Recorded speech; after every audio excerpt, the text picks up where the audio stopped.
Hi, I'm Lizzie Simon. I'm a writer living in New York City, and I was invited to share my story for people who have ICDs or considering ICDs. So, as most of you know, an ICD is a device installed in the body that can sense when the heart is having a dangerous arrhythmia and shock it back to a normal rhythm. My experience with ICDs is as a parent. So, I'll show you some pictures.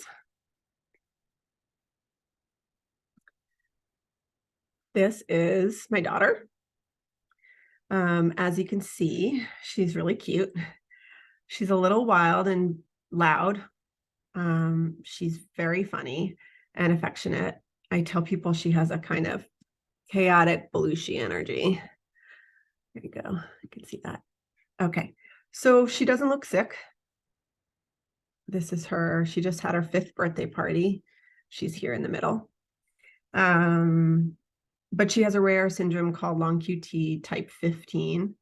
In her heart, the interval between the heartbeats goes on too long, which can make her susceptible to dangerous arrhythmias and at risk for sudden cardiac arrest. My OB detected a slow heartbeat when I was still pregnant with her. This is her when she was little, still already very cute. And on the day she was born, when she was about 6 hours old, she had a surgery to receive a pacemaker. Then when she was 2.5, she had another surgery to receive the ICD. So this is just 2 weeks after that surgery. You can see she's very resilient already on the beach. Her ICD lives in her belly and kind of protrudes still. It sort of looks like she swallowed a hockey puck. She went into cardiac arrest twice last year, once in February and once in December. Both times she lost consciousness and collapsed, and the ICD successfully saved her life. One of the most difficult things about her type of long QT is that there's no absolute way to predict or prevent sudden cardiac arrest. So we know that adrenaline can trigger a dangerous arrhythmia. The first time she went into cardiac arrest, she was walking up the stairs, and the second time she was racing her sister. But she walks upstairs every single day and she races kids every single day. It would be impossible and it would be damaging to try and keep her from ever having adrenaline course through her system. Thankfully, her arrhythmias are infrequent. She takes a beta blocker and she's had the sympathetic denervation procedure that a lot of people with long QT get, but her doctors are in consensus that she will continue to have breakthrough sudden cardiac arrest. The fact that we can't predict or prevent her from experiencing cardiac arrest creates a lot of fear, anxiety, and powerlessness, and it's still something I'm struggling to accept. People ask me sometimes what she understands about her situation, and the truth is that I don't know. She knows she has a heart condition, that sometimes her condition makes her faint, and that she has a power pack to help her if she fails. If she faints. It's not a failure. That's her term for the ICD, her power pack. Okay, enough of that cute person. You all who are listening know better and more intimately than I do that it's going to require a lot of courage for her to live with what she lives with, as she becomes more knowledgeable about what it is. But I take some solace in knowing that in life, the things that require courage also build courage. I thought I would share some of the things that I've learned both practically and philosophically that have helped my family navigate all of this.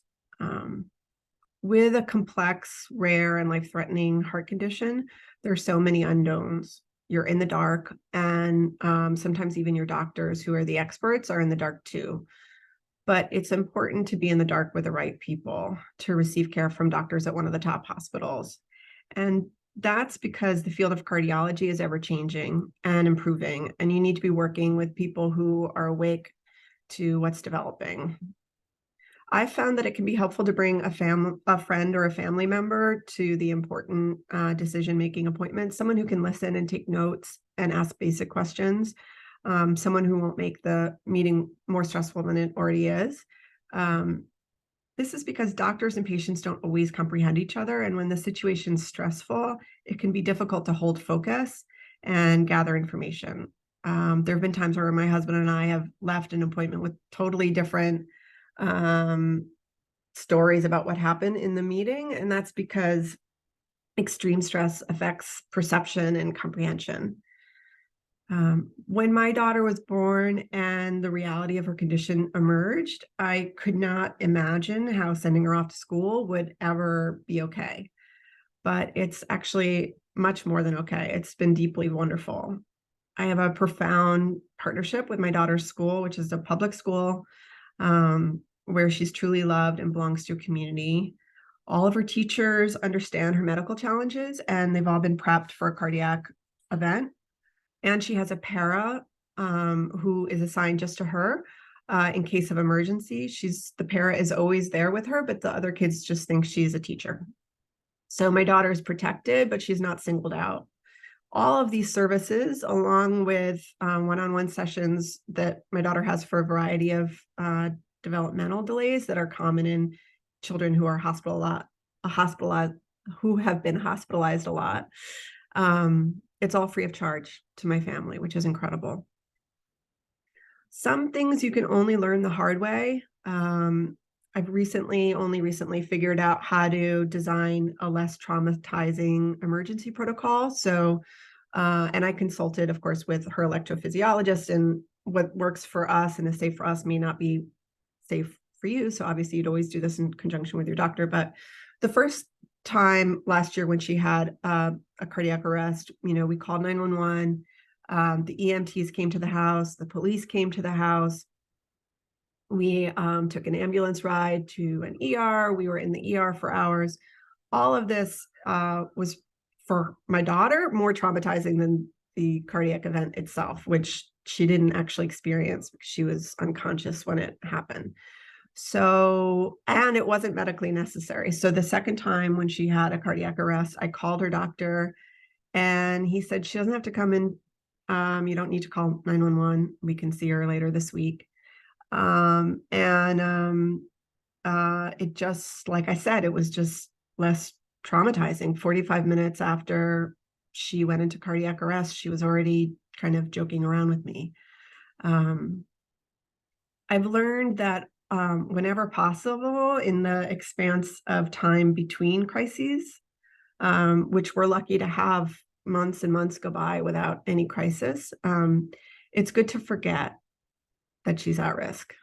And by forget, I don't mean be in denial, but we can't spend all of our days staying alert to the possibility that at any moment in time, with no notice, she could have a cardiac arrest. It's not possible to live well in the grip of that. And we have to go about living and creating a meaningful, fulfilling, loving life as a family. There's an undeniable mental health toll to living with recurring crisis. And every family member, all of us, each of us experiences it, not just my daughter. And we all experience and cope in different ways. I've had to devote a lot of time and energy and resources just to my own coping. And I have people in my life who I can be really messy with, who I really trust. I also have a rich spiritual life, and I have a rich community life, and all of that helps. Writing helps too. I've written my whole life. I've been a professional writer for 20 years. And I teach writing, and I've found that writing can be cathartic and therapeutic. It can be creatively fulfilling, and it also can be of service in the world. I recently shared with a friend about this kind of secondary phenomenon of anxiety that accompanies my daughter's condition. And he suggested that I meditate with my kids and my husband in the morning all together. It's not the easiest thing to get little children to do, but I did find some short meditations that are designed for kids. And even when they rebel or giggle the whole time through, I think it really helps us all. I think it helps us heal as a family. I want my daughter to know that her body has a huge capacity for harmony and strength, not just arrhythmia and fragility. And it turns out that meditation is a great way to teach her that. There's also research that meditation can reduce arrhythmia, but it's never been studied in kids with my child's heart condition. So I'm not here to be a medical expert. I don't have any expertise. In any case, it can't hurt. I've found that an attitude of gratitude really helps. To be grateful for what we have, to be grateful for her medical team and her school and her caregivers, to be grateful that she has an ICD and that the 2 times that she's needed it, that it worked and saved her life. To be grateful that it's not worse, because it can always be worse. I looked up the stats. Boston Children's Hospital gave an estimate that long QT syndrome is the cause of 3,000 to 4,000 deaths in children and young adults every year. I know that it's common for people with ICDs to develop avoidance behaviors that hinder a good life because they understandably want to stay safe, and sometimes hiding out feels like the safest bet. But I don't want that for my daughter. And I'm still in charge of her itinerary. So I'm trying whenever possible with her to avoid avoidance. On the morning after her last cardiac arrest, I was really shattered and terrified, but she seemed fine. And I knew if we made too much of what had happened the night before, that she might become shattered and terrified too. So I made the decision to send her off to school. And she scooted there on her purple scooter like she does every school morning. And she had a fun day. Some of the most healing conversations I've ever had around this stuff have been with other heart moms. That's what that's what we're called, heart moms. There was a woman, I'll never forget it, when I was my daughter was getting a procedure done, and I was waiting in the waiting room, and I was kind of a wreck. And this other mother, pointed to her 15-year-old son, and said, before you know it, your daughter's going to be 15. And instead of coming into the hospital every month, you'll be coming once a year. And I think I was a little bitter. And I said, we don't actually get to know that our daughter's going to ever be 15. And she said, no parent does. I'll never forget it. So that's why I was excited to come and speak for you all, because I really believe in this kind of peer support. Having something rare and serious can be really isolating, and everything is better when you're not going through it alone. The last thing I want to say, I titled my presentation A Different Kind of Shock and Awe, because it seemed to capture the complexity of her, of being her parent. I feel a lot of awe around my daughter. Whenever she hits a milestone, I'm in awe of her resilience. I'm in awe of her totally wacky, brilliant comedy chops. I'm in awe of the medical support and sophistication that her doctors are bringing to her care. But I wanted to drill into what exactly awe meant, because I realized I had kind of a fuzzy understanding of the word. And when I looked it up in the dictionary, I saw that awe isn't just admiration. It's defined as a feeling of reverential respect. Sorry, I'm going to repeat that. Awe is defined as a feeling of reverential respect mixed with fear or wonder. So it really is the perfect word to describe what it's like to be your mother. So thank you, Lauren and Tiffany, for inviting me to share my story. Thank you for listening.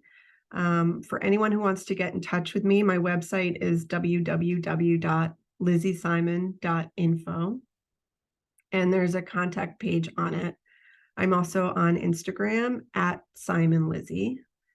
If you related in any way to what I've presented, know that I'm wishing you well and that you're not alone. Thank you.